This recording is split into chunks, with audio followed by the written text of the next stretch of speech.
Well, hello, Michael here, looking again at Psalms 36, a psalm subtitled, How Precious is Your Steadfast Love.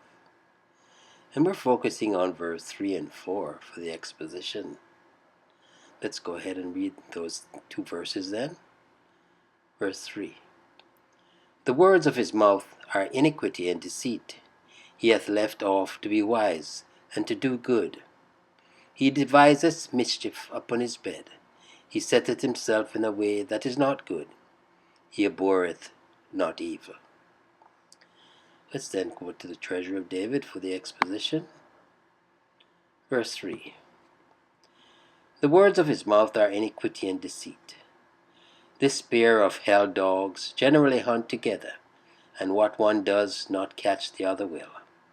If iniquity cannot win by oppression, deceit will gain by chicanery. When the heart is so corrupt as to flatter itself, the tongue follows suit. The open sepulchre of the throat reveals the foulness of the inner nature.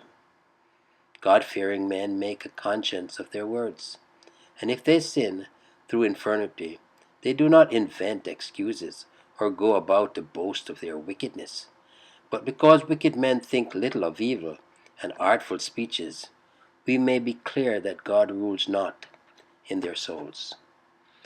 The original, by declaring that the words of the wicked are falsehood and deceit, is peculiarly strong, as if they were not only false in quality, but actual falseness itself.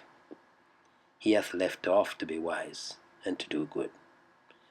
From the good way he has altogether gone aside.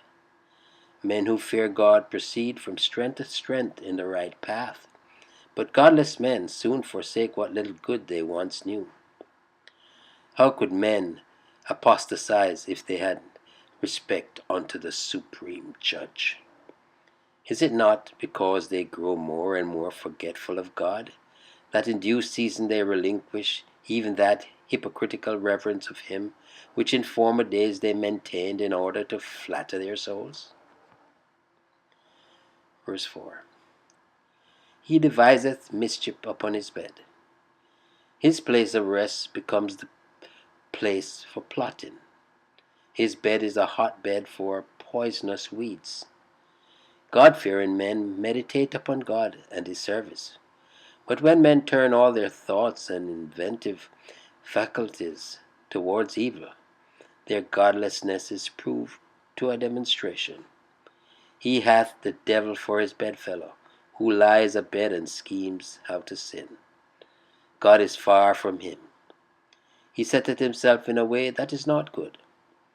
When he gets up, he resolutely and persistently pursues the mischief which he planned.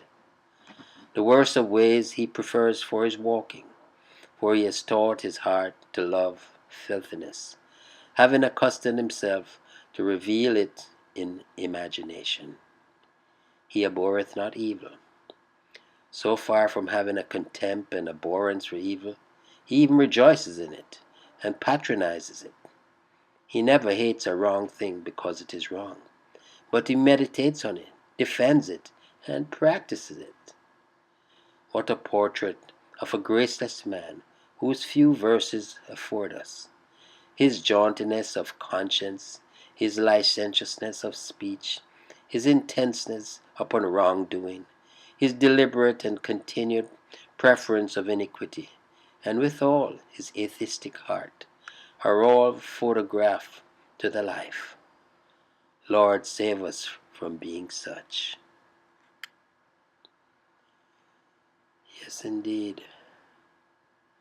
Truth be told, I know people like this. They go from bad to worse. Trust you enjoyed the meditation. Michael here declaring yet again, Jesus is Lord. Until next time, be blessed.